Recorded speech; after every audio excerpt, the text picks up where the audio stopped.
Et on va accueillir sous vos applaudissements le réalisateur Pierre Pinault qui est avec nous ce soir.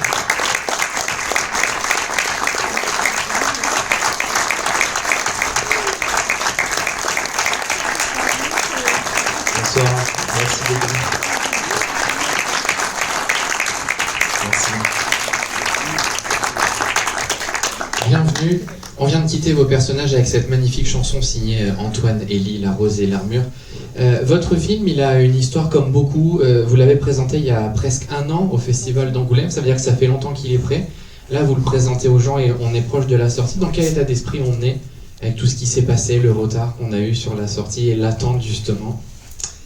Évidemment, moi je suis extrêmement heureux d'être dans une salle de cinéma déjà, puis face à des spectateurs. C'est vrai que c'est un film que j'ai porté pendant 4 ans. Donc voilà, on a attendu 1 année supplémentaire pour vous le présenter. Après, moi je l'ai pris avec philosophie parce qu'il y avait des choses plus graves que la sortie de mon film. Et je me suis dit qu'il sortirait au moment où il pourrait le faire. Et puis voilà. C'est vrai qu'il a fallu être patient. C'était, je l'ai dit en présentation, une vraie bouffée d'oxygène. Et je pense qu'on aura le ressenti des gens là-dessus dans quelques minutes. Et si vous avez des questions, vous pouvez commencer à y réfléchir. On va passer dans 30 secondes. Juste la rose, l'objet et la fleur, ça a été une évidence tout de suite ou est-ce que vous avez visité avec d'autres fleurs, par exemple, à mettre à l'écran? Non, en fait, le point de départ du film, c'est que moi je suis passionné de fleurs et de jardin depuis l'enfance. C'est quelque chose qui m'est venu de ma grand-mère et de ma mère. Mes grands-parents nous avaient laissé à mon frère et à moi une partie de leur jardin. Ils nous l'avaient donné pour en faire ce qu'on voulait. Et c'est lorsqu'on a 7 ans, quelque chose comme ça, c'est une sorte de responsabilité. Et on s'est mis à dessiner un jardin avec mon frère, et à le planter, à le fleurir. Et c'est un goût qui nous est resté jusqu'à l'âge adulte. Et que j'ai continué à développer en parallèle du cinéma. Et enfin, au tout début du projet, je suis tombé sur cette information que la création de roses était une spécialité française. Ça m'a beaucoup étonné, au même titre que le parfum ou la haute gastronomie. Du coup, j'ai décidé de me documenter sur cette spécialité française que je ne connaissais pas. Je connaissais les roses, évidemment, comme tout le monde. Mais j'ai découvert, évidemment, un monde avec ses lieux, ses concours de roses, son vocabulaire, ses outils. Et puis, ces différentes étapes, l'attention, la passion qu'on doit développer pour arriver un jour jusqu'à la création d'une variété nouvelle. Et il y a une étape en particulier qui m'a donné envie de faire le film, c'est l'étape de la sélection. À un moment donné, dans ce processus, on choisit le meilleur père et la meilleure mère, c'est-à-dire avec des caractéristiques remarquables en termes de coloris, de forme de la fleur, de floribondité, de parfum évidemment, et puis aussi de qualité, de résistance aux maladies pour le feuillage. Et on mixe ces 2 roses dans l'espoir de créer une rose digne d'être présentée à un concours. Et ça m'a fait immédiatement tilt par rapport à nos sociétés qui sont très élitistes, où souvent il faut être né dans les bons quartiers pour accéder aux meilleurs lycées, pour essayer d'avoir les meilleurs diplômes en vue d'accéder aux meilleures places dans la société. Je me suis dit que là, il y avait matière à faire un film, à mettre en rapport une personne qui, elle, a reçu un héritage de savoir avec des compétences, qui a été reconnue dans son métier, c'est le cas d'Ève Vernet, et de la mettre en face de gens qui, eux, pour le coup, étaient restés sur le bas-côté de la réussite sociale. Et à l'image de vos personnages, les roses, il n'y en a pas 2 pareils aussi. Oui, c'est vrai, c'est un monde très varié, effectivement, qui est beaucoup plus varié que ce qu'on peut croire. Ouais. Alors, s'il y a des questions dans la salle ou des gens qui ont envie de donner leur ressenti sur le film, vous levez la main. Stéphane, ok. Voilà. Gardez bien votre masque juste quand vous posez la question. Oui, bonsoir. Bonsoir, monsieur. Je voulais juste savoir par rapport au casting, est-ce que vous aviez pensé dans un premier temps tout de suite à Catherine Fro qui se marie très bien avec le personnage, ou est-ce que c'est pas le cas? Et aussi, est-ce que vous connaissiez déjà l'univers des roses avec le vocabulaire, etc., pour donner un petit plus ce que vous donnez sur l'histoire, etc., ou est-ce que vous avez appris sur le tas? Est-ce que vous avez déjà de bases solides pour donner cette intensité qu'on voit dans le film? Ok. Alors concernant Catherine, c'est vrai qu'en cours d'écriture, moi j'avais envie, pour incarner cette spécialité française, d'une comédienne qui ait une image très française. Et je trouve que Catherine Fro, elle a à la fois cette élégance, un brin de folie, et en même temps c'est une comédienne qui peut être très terrienne, qui est très crédible dans la l'appropriation de métiers qui ne sont pas du tout les siens. On l'a pu voir en sage-femme, en pianiste, en cuisinière du président de la République. Et je l'avais notamment vu, évidemment, comme beaucoup d'entre vous, dans Les Saveurs du Palais. Et c'est vrai que c'est un film qui a énormément marché, notamment à l'étranger, où elle incarne l'actrice française. Et je me suis dit que c'était juste parce que voilà, elle a toutes ces caractéristiques. Et aussi à l'étranger, c'est une certaine image de la France. Et concernant votre deuxième question, alors c'est vrai que moi je suis un bon jardinier, on va dire. Je suis quelqu'un qui connaît assez bien les fleurs, les plantes, les végétaux. Mais je me suis évidemment beaucoup documenté. Je me suis notamment rendu dans différents concours de roses pour voir comment ça se passait. Et je me suis immergé aussi dans une petite société de roses de taille familiale, comme celle qui est montrée à l'écran, celle d'Ève Vernet, qui sont les roses d'Orieux, ça a été d'ailleurs tourné chez eux. Au final, on a tourné chez eux, dans la côte roannaise, dans ce magnifique paysage vallonné où il y a des champs de roses vallonnés. Et ils m'ont montré leur métier au fil des semaines. Et puis également, ils m'ont fait part de leurs contraintes, des difficultés qu'ils rencontraient. Et c'est quelque chose aussi que j'ai voulu montrer dans le film, parce qu'ils sont extrêmement concurrencés par des gens qui produisent de la rose de manière industrielle. Un peu de la rose low cost, on dirait, comme ça touche beaucoup de domaines où on fait de l'alimentation discount, voilà, ça touche beaucoup de domaines dans notre société. Il y a des gens qui réussissent à produire des roses de manière low cost, en faisant appel de la main-d'œuvre très bon marché, notamment en Bulgarie, en Chine, et qui la produisent avec des standards de qualité un peu moins élevés, où on bouture les rosiers pour les multiplier au lieu de les greffer, ce qui est beaucoup moins cher, beaucoup plus rapide, mais qui a l'inconvénient de rendre les rosiers beaucoup plus fragiles, et du coup ils dureront, comme le dit Vincent de Dienne, beaucoup moins longtemps. Alors, y a-t-il d'autres questions, ou est-ce que vous voulez partager un ressenti sur ce film? N'hésitez pas. Ça peut être juste une réaction. Voilà, juste. Pour que la salle vous entende. Bonsoir. C'était juste un ressenti personnel parce que il me semble avoir vu Nadège dans d'autres films déjà. Marie Potiot, la comédienne qui interprète Nadège. Oui, en fait, je crois qu'elle avait un tout petit rôle dans un film de Valérie Lemercier, et elle est présente dans une série, je crois, qui est sur OCS, une série avec une bande de jeunes. Et sa floraison, elle est pour quand? Alors je ne sais pas, mais en tout cas c'est vrai qu'elle est remarquée dans le film, et de la même manière que Mélane Omerta, le rappeur qui interprète Fred, en fait c'est deux personnages qui sont des personnages en devenir, qui cherchent leur place, et c'est pour ça que j'ai voulu prendre aussi des jeunes qu'on n'avait pas vus au cinéma, pas dans des longs métrages, ou extrêmement peu, parce qu'il y avait du coup un effet, c'était aussi donner la chance à de jeunes comédiens pour que voilà, ils se retrouvent face à Catherine Fro, qui est une actrice très établie et assez incontournable. Merci beaucoup aussi. Merci à vous. Alors quelqu'un d'autre, voilà, veut-il partager son ressenti? N'hésitez pas. Mais moi je voulais vous remercier pour le film, parce qu'effectivement c'est une véritable bouffée d'oxygène. J'y connais rien en plantes, j'ai pas la main verte. Et j'ai pris... Catherine Fro non plus. Ça nous fait un peu gomme. Et j'ai trouvé ce film superbe, très bien joué. Les acteurs, tous les acteurs sont vraiment formidables, les jeunes aussi.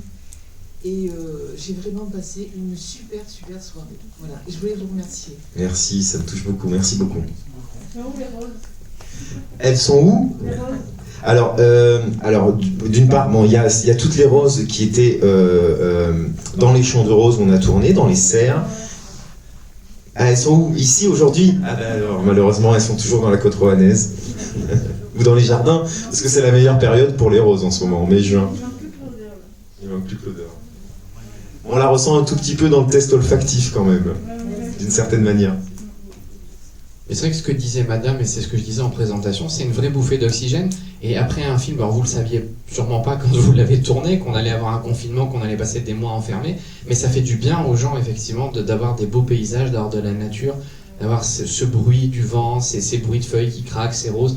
Et je pense que beaucoup de gens dans la salle me ressenti à l'image de madame.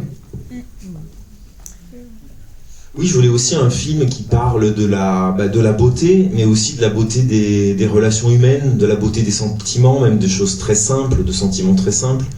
Et oui, tout simplement parce que ouais, j'ai l'impression que c'est pas la peine d'avoir des retournements spectaculaires pour toucher le cœur des gens. Et voilà, donc c'était une histoire finalement assez simple, mais oui, dans laquelle voilà, toute l'équipe s'est vraiment impliquée, les comédiens se sont jetés à corps perdu, et je pense que ça se sent à l'écran du coup. Puis il y a la notion de cultiver les talents aussi, puisque du coup elle les aide à devenir des gens voilà, qui s'en sortent dans la vie. C'est lié aussi aux roses en fait, c'est-à-dire qu'elle a la main verte à la fois pour les roses mais pour les gens aussi. Oui, alors c'est vrai que c'est in fine le film il parle de ça, de comment aussi on réussit à faire fleurir quelqu'un. Il y a cette métaphore parce que voilà, Ève, au-delà de réussir à trouver une rose qui remporterait un énième concours, sa plus belle réussite à la fin du film, c'est de réussir à donner un avenir possible à Fred. Est-ce qu'il y a d'autres questions? Là-haut. Votre femme elle est fleuriste, ça s'appelle Rose? Comment? Votre femme elle est fleuriste, ça s'appelle Rose? Non, il n'y a que moi. Et c'est un clin d'œil à votre métier aussi, parce qu'un réalisateur, c'est quelqu'un qui fait fleurir les talents et qui va chercher justement. On parlait tout à l'heure de la jeune fille Marie Petiot, voilà, on disait qu'on la voyait pas beaucoup, mais qu'elle mériterait d'être plus à l'écran. C'est aussi ça, aller chercher et miser sur. Oui, mais c'est vrai qu'en fait, ces deux passions du cinéma et des fleurs des jardins, c'est des choses qui se mixent assez bien parce qu'au final, il y a une recherche d'esthétique. Et puis il y a aussi dans la création d'un jardin quelque chose de l'ordre de la mise en scène. On doit composer voilà, une entrée, un chemin, un parcours, des surprises, quelque chose où on fait rentrer la lumière. Et tout ça, ça peut vraiment avoir des points communs. Oui, bonsoir monsieur. Moi, Bonsoir madame. Je veux le remercier beaucoup, parce que c'est un film rare. Bouffée d'oxygène est vraiment le terme. C'est de la beauté, c'est de la nature, c'est la création du bon Dieu. Malheureusement, ça ne s'est pas dit, mais toute cette beauté, c'est pas le fruit du hasard, bien sûr. Et il y a énormément de sensibilité dans ce film, énormément de beauté. Et quand à la fin, Catherine Fro dit que la beauté est indispensable à la vie, c'est très très beau. Il n'y a pas de fausse note, pratiquement pas de fausse note, ce qui est en plus très rare. Il n'y a pas de scènes stupides. La plupart des réalisateurs sont incontournables, malheureusement. Voilà. Alors il me faut des noms. Il me faut des noms. Là, je plaisante. Non, mais j'en connais aucun. Mais je sais simplement que la plupart du temps, on ne peut pas voir un film sans qu'il y ait une ânerie. Voilà. Là, on a échappé à ça, donc c'est très agréable aussi. Et c'est un film qui a qui fait énormément bien. Voilà. Merci beaucoup. Merci. Je ne sais pas si votre maman l'a vu, si elle est encore de ce monde, je ne sais pas. Alors non, malheureusement, elle n'est plus de ce monde, et c'est pour ça que je lui ai dédié le film. En fait, c'est comme j'ai mis effectivement de nombreuses années à réussir à finir le scénario puis à faire ce film, il s'avère qu'elle est tombée malade en cours d'écriture du film, que je me suis occupé de sa fin de vie, et elle tenait beaucoup à ce projet, et elle me poussait beaucoup pour que je réussisse à le mener à terme, parce que c'est un film c'est une histoire que je lui racontais et qui l'a touché. Et donc voilà, tout naturellement, j'ai eu envie de lui dédier le film. Ah non, mais c'est magnifique, et votre maman le voit, parce que la mort n'existe pas, et je suis sûre que votre maman peut vous remercier comme ça, et est très fière de vous. Voilà. Merci. Vous avez fait d'autres films, pardon? Oui, en fait, c'est mon second long métrage. J'avais fait un premier long métrage, je suis très lent, en 2012, et en fait, qui s'appelait Parlez-moi de vous, avec Karine Viard et Nicolas Duvauchel. C'est un film qui racontait l'histoire d'une animatrice radio qui avait une émission du soir où elle recueillait, elle conseillait les gens dans leur vie affective. Parlez-moi de vous. Et elle partait à la recherche de sa mère biologique qu'il avait abandonnée. Et elle essayait de l'aborder anonymement quand elle l'avait retrouvée pour voir si dans quel état d'esprit elle était, si un jour elle était amenée à la retrouver. Je connais quelqu'un qui s'appelle Louis-Pierre Pinot, mais c'était pas pareil.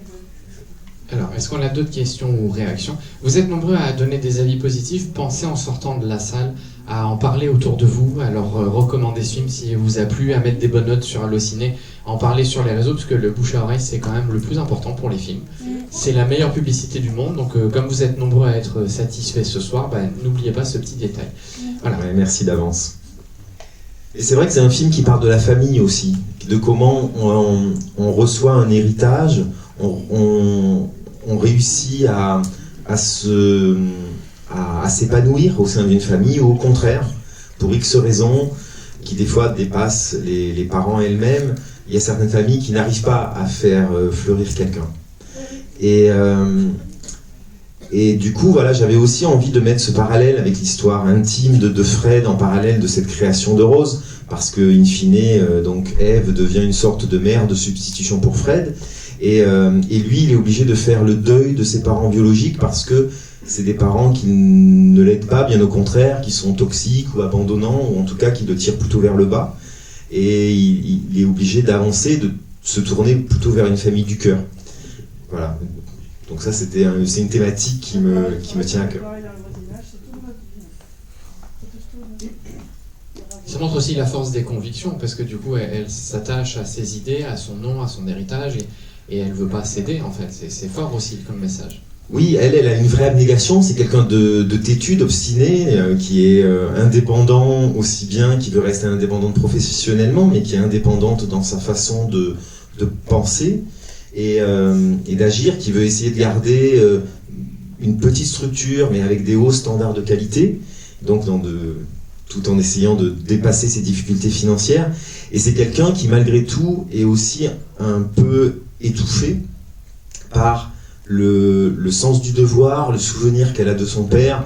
Moi, je me suis imaginé qu'elle avait été élevée en partie seule par son père, que pour être auprès de lui, elle avait été obligée d'être auprès des Roses parce que c'était quelqu'un qui était passionné, et que lorsqu'il était parti, elle avait eu à cœur de reprendre cette société, de continuer à la faire vivre, et voilà, en filigrane, de continuer à faire vivre son père par ce biais-là, mais qu'au final, ce poids, cette charge, cet héritage, mais qui est aussi un poids, c'est quelque chose qui a étouffé toute une partie de sa vie, de la vie de femme qu'elle aurait pu avoir, de la vie de mère qu'elle aurait pu avoir. Et Fred aussi l'aide quelque part à dépasser ça, à lui, elle aussi peut-être faire cet ultime deuil de son père pour aller vers l'avant. Vous avez eu des enfants ou c'était pas une Non, je n'ai pas d'enfant. On n'en a pas parlé, mais il y a Olivia Cotte aussi, qui est sensationnelle à la fois en tant qu'actrice, mais son personnage aussi, qui est rempli de bienveillance à l'égard de Catherine Fro, et qui joue un rôle quand même, on n'en a pas... Oui, complètement à contre-emploi, parce qu'Olivia Cotte est absolument l'inverse de Vera dans le film. En fait, j'avais envie de prendre une comédienne qui soit un peu moins attendue. On pouvait imaginer la vieille secrétaire, très fidèle, qui est dévouée à sa patronne depuis la nuit des temps, et donc une comédienne qui soit sans doute plus âgée. Et là, je me suis dit il fallait prendre ça à l'inverse de ce à quoi on s'attendrait. Et c'était un peu aussi la même façon pour la rencontre de ces deux mondes, de mettre Catherine Fro face d'une part à des débutants, c'est le cas de Mélane et de Marie Petiot, mais aussi des comédiens qui font partie de la jeune garde du cinéma français, comme Vincent de Dienne ou Olivia Cotte. Je trouvais que c'était quelque chose qui donnait une dynamique, qui la mettait aussi face à un sang neuf. C'est vous qui faites le casting? Alors je suis aidé d'un directeur de casting, mais évidemment j'y participe beaucoup, et notamment... Alors, c'est très simple, quand on cherche une distribution pour le cinéma, il y a un directeur de casting qui lui est censé connaître très très bien tous les comédiens, en tout cas ceux qui sont référés en agence, y compris les débutants, et qui fait des propositions. Moi je lui dis, je voudrais quelqu'un que j'imagine comme ci, comme ça, comme ça, et puis voilà, et puis on les auditionne. Et en fait, pour Mélane, je dois dire que ça n'a pas fonctionné. J'ai auditionné 75 comédiens pour le trouver, parce qu'il me fallait un jeune comédien qui à la fois ait ce physique un peu... Enfin, qui soit vraiment crédible, en sorte de petit délinquant, un peu de voyou, qui donc puisse avoir un côté très viril, un peu dur, un peu âpre, un peu violent, assez macho. Et en même temps, il a des scènes où il doit montrer sa fragilité, où il doit montrer sa sensibilité. Et j'avais soit des comédiens qui qui interprétait remarquablement un aspect du personnage, soit l'autre, mais jamais les deux ensemble. Et en désespoir de cause, j'ai visionné, je me suis dit qu'il fallait que je regarde en dehors des agences, et que c'était peut-être effectivement à l'instar du personnage du film, quelqu'un qui n'était pas encore référencé, et j'ai visionné les 9 heures du court-métrage qu'on fournit aux membres de l'Académie des Césars pour leur soumettre les films au vote et qu'ils en choisissent d'abord 5 puis 1. Et donc il y a 9 heures de court-métrage, il y a 3 DVD de 3 heures, et j'ai regardé ces films. Et je suis tombé sur un court-métrage, un premier court-métrage qui s'appelle Je mange froid de Romain Laguna, qui racontait l'histoire d'un groupe de rap dans lequel Mélane avait le rôle principal. Et là, je suis resté vraiment saisi par son interprétation, parce qu'il était saisissant de vérité. On l'a fait venir, alors en fait, il n'était référencé nulle part, parce qu'il est principalement rappeur, hein, c'est sa profession. Il a fait 3 albums. Et donc on a appelé la petite société de production de court-métrage qui avait fait ce film, qui nous a donné son numéro de portable. Je l'ai appelé un beau jour en lui disant, voilà, j'ai un projet de film. Là, il m'a dit, bon, ouais, c'est cool, faut que je lise. Et donc je lui ai envoyé par mail. 2 heures après, il l'avait lu. Il me dit, ouais, ça me plaît, j'ai bien envie de tenter le coup. Donc il est venu, il habitait Narbonne à l'époque, il est venu à Paris, il a passé une première audition où tout le monde l'a trouvé extraordinaire. Et je l'ai fait revenir une seconde fois où il a été auditionné en présence de Catherine Fro, qui elle aussi a été très conquise. Et voilà, on s'était dit que c'était vraiment lui. Ouais. Apparemment, ça fait l'unanimité aussi. Ouais, il avait une maturité incroyable. Mais je pense que il y a quelque chose du rap qui est vraiment qu'il a intégré il écrit ses propres textes, donc il a une aisance avec les textes, avec la langue. Il sait créer assez naturellement des pauses, des silences. Il est très juste dans son ton. Il n'en fait jamais trop. Je pense qu'il a acquis, malgré son jeune âge, une vraie maîtrise d'interprétation en fait. Et donc il était vraiment toujours à fond dans la scène. Et il n'y a pas une seule prise où il en fait trop, où il surjoue de tout le film.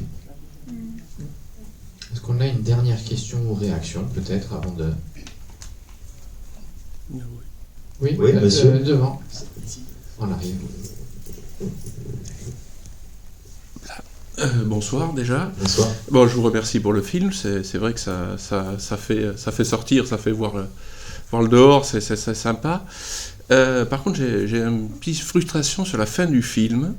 J'ai l'impression que ça n'a pas été assez développé la partie finale du film. Surtout sur Fred, on ne sait pas trop s'il a continué là-dedans ou s'il est revenu. Fred, en fait, il y a une première résolution qui est la résolution de son histoire familiale. Là, on sent qu'il réussit, il a le courage de rompre les liens avec des gens qui lui sont négatifs. Et le but du film, c'était de lui donner des perspectives. Après, effectivement, ce métier-là, il va l'apprendre. On sent qu'il a un vrai talent. Il a la conviction d'Ève, qui s'y connaît quand même, qui n'est pas une débutante. Elle sait qu'il a un talent. Elle sait qu'il a un talent exceptionnel. Elle sait qu'il a les armes pour faire quelque chose.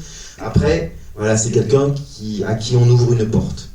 Alors il a une possibilité, ça peut lui ouvrir un avenir, et elle lui dit aussi quelque chose que je trouve très juste, c'est qu'on n'a pas forcément le goût de son talent. Alors peut-être qu'il a effectivement ce talent, mais ça ne lui plaira peut-être pas. C'est là la question. C'est à lui de choisir. Ouais. C'est à lui de choisir. Alors après, c'est déjà énorme pour quelqu'un qui est en insertion judiciaire, qui n'avait aucune perspective, au final d'avoir une porte ouverte devant soi. C'est ce que je voulais montrer. Effectivement, le film aurait pu continuer. Peut-être que je vais faire la Fine Fleur 2. Oui. Après, il y avait aussi le concours. On aurait voulu un peu plus de détails, de précision sur ce dernier concours, mettre la frustration. Oui, on sent qu'elle l'a gagné. Oui, c'est ça. On sent qu'elle l'a gagné. Et puis voilà. Après, je me disais, c'est un peu c'est un genre, le film de concours. On va gagner, est-ce qu'on va gagner la timbale? C'est un peu le grand bain. Est-ce qu'on va gagner le concours? Et je voulais pas tomber dans le cliché. À la fin, ils ont gagné, tout le monde applaudit, ils se serrent tous dans leurs bras, parce que je me disais que c'était attendu. Et qu'au final, ce que je trouvais encore plus beau dans le film, c'était d'avoir fait fleurir Fred. Donc j'ai laissé une petite place, parce qu'on a envie de savoir malgré tout, donc j'ai laissé une petite place, on comprend qu'elle a gagné, et que sans doute du coup ça va lui ouvrir des perspectives elle aussi pour son travail, pour reprendre, si elle a eu un prix, pour reprendre des ventes, relancer un peu sa boîte qui était chancelante. Et Fred a réussi à un chemin devant lui. Voilà. D'accord, merci. Écoutez, merci beaucoup de vos retours, de votre attention. C'était un plaisir. Merci à vous d'être venus. Voilà. On vous souhaite une belle soirée, rentrez bien. Et puis pensez à mettre